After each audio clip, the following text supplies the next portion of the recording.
ప్రతిభ ఉన్న విద్యార్థులను ప్రోత్సహించే మనస్తత్వం ఉందని మరోసారి నిరూపించుకున్నారు నారా లోకేష్. అత్తిలి మండలం కె సముద్రపు గట్టుకు చెందిన చేబ్రోలు కాశీనాగ బసవయ్య ఐఐటి జామ్ 2024లో పరీక్ష రాసి 930వ ర్యాంక్ని సాధించాడు. అయితే ఉన్నత చదువులు లక్నోలో కళాశాలలో సీటు కోసం ప్రయత్నించగా తనకు వచ్చిన ర్యాంకుకి సీటు ఇవ్వడం జరుగుతుందని, అయితే సుమారు 4 లక్షల వరకు ఫీజు కట్టవలసి ఉండగా సామాన్య కుటుంబానికి చెందిన బసవయ్య సామాజిక మాధ్యమం ద్వారా నారా లోకేష్కి ట్వీట్ చేశారు. బసవయ్య ట్వీట్ గమనించిన లోకేష్ ఆ 4 లక్షల రూపాయలు తాను సమకూరుస్తానని బసవయ్య ట్వీట్కి రిప్లై ఇచ్చారు.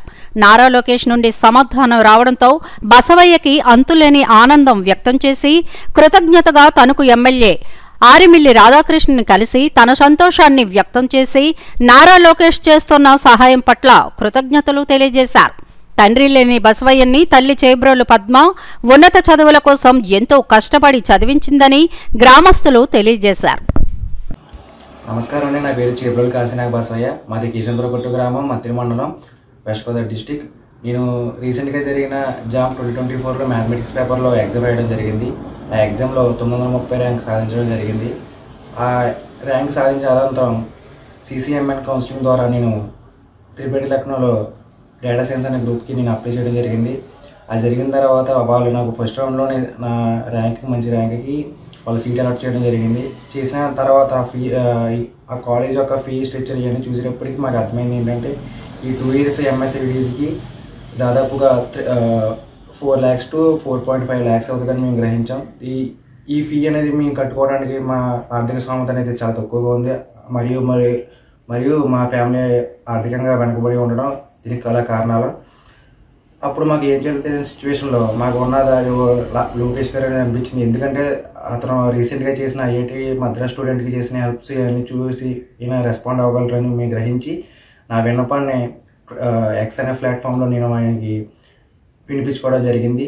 నేను ట్వీట్ చేసిన ఒక 1 hour లోపే ఆయన వాళ్ళ ఆఫీస్ టీం నన్ను కాంటాక్ట్ అయ్యి నాకు చాలా భరోసా కల్పించారు. అంతేకాకుండా లోకేష్ గారు ట్వీట్లో నీ ఫీజు అంతా చూసుకునే బాధ్యత నాది, నువ్వు ఓన్లీ చదువు మీదే ముందస్తుగా ఉండి బాగా చదువుకోమని చెప్పారు. అలా లోకేష్ గారు ట్వీట్ చేయడంతో నేను మా ఫ్యామిలీ సభ్యులు చాలా హ్యాపీగా ఫీల్ అయ్యాం. అంతేకాకుండా ఆయన ఫ్యూచర్లో నీకు ఏ అవసరం కావాల్సిన నన్ను అడగమంచి భరోసా ఇచ్చి కల్పించారు. అంతేకాకుండా మా లోకల్గా ఉన్న ఎమ్మెల్యే గారు ఆరిమిల్లి రాధాకృష్ణ గారు కూడా ఇదే విధంగా నాకు చాలా విషయాల్లో సపోర్ట్ చేయడం జరిగింది. మరొకసారి నేను నారా లోకేష్ గారికి నా గ్రాటిట్యూడ్ తెలుపుకుంటున్నాను. అంతేకాకుండా ఇలాంటి మంచి విషయాలు చేసినందుకు ఆయన్ని అభినందిస్తున్నాను. ఒక పొలిటికల్ పార్టీలో ఉన్న ఎడ్యుకేషన్ మినిస్టర్ ఇంతలా ఒక స్టూడెంట్కి చేసిన ట్వీట్కి ఇంతలా రెస్పాండ్ అవ్వడం ఇది హిస్టరీలో మొదటిసారి అవుతుందని నేను అనుకుంటున్నాను. ఇలాగే మన ఆంధ్రప్రదేశ్ యొక్క భవిష్యత్తులో మంచి కీలక పాత్ర పోషిస్తారని అనుకుంటూ లోకేష్ గారికి నా ధన్యవాదాలు.